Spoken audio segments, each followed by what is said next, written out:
This is Saints 4 Takeaways, sponsored by Rouse's Markets, the official supermarket of the Saints. When the season is over, I think we're going to look back at this game as the one that ultimately knocked the Saints out of playoff contention. The fact is, they were extreme long shots when Darren Rizzi took over, and expecting perfection, which is just about what it would have taken, was certainly asking too much. But Sunday in the Superdome, the Saints were beaten by an average team, and this is the game that ended Taysom Hill's season. I certainly hope he hasn't played his last game in black and gold, and depending on how the Saints decide to reshuffle their roster, it is certainly possible that he has. His evolution has been incredible to see. He's been one of the most fun players to watch, I think, in Saints history. Let's start our 4 takeaways with this. The game felt like a December rerun because it was. Last December, the Saints were on a 2-game winning streak when they played the Rams, and LA crushed whatever playoff hopes the Saints had with an 8-point win. This December, the Saints were on a 2-game winning streak when they played the Rams, and LA crushed whatever playoff hopes the Saints have with a 7-point win. Matthew Stafford threw 2 touchdowns in December of 23, and he threw for 2 touchdowns in December of 24. Puka Nacua caught one of those TD passes in 23, and he caught one of those TD passes in 24. Demarcus Robinson caught the other TD pass in 23, and he caught the other one in 24.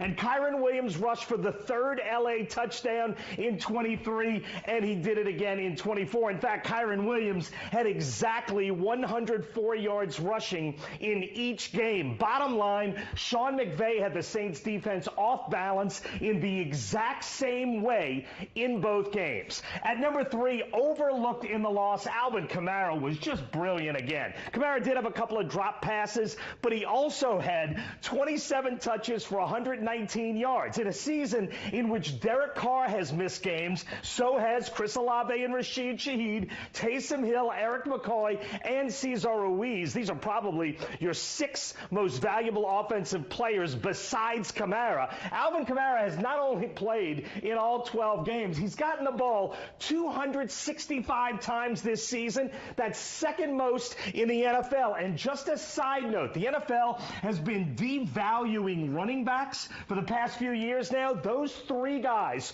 were all big money free agent signings who have delivered for their new teams in a big way. Kamara is 29, having the best season of his NFL career, and whatever the Saints do next year, Kamara will be part of it, and that is a good thing. At number 2, you know what does need to change in 25? The Saints' run defense. The Saints were absolutely run over by the Rams. They ran it for 156 yards Sunday. Kyren Williams averaged nearly 7 yards a carry, which is just unacceptable, and that set up all of their play-action passing. Fixing the run defense in the offseason has to be a priority. Right now, the Saints are 26th in that category in the NFL. And at number 1, it would literally take a miracle for the Saints to get into the playoffs. It would take a 5-game winning streak, and they'd still have to get help. 2 games back in the division doesn't sound like a lot, but the Saints are 2 games behind 2 different teams with only 5 to go. Now they do get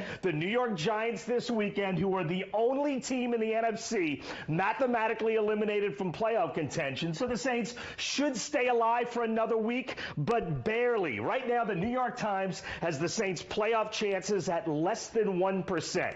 In the "Is Darren Rizzi the long-term answer" debate, this one does not shine favorably on Rizzi, but we've still got 5 more weeks to see how this debate plays out. And that's my 4 takeaways from the loss to the Rams.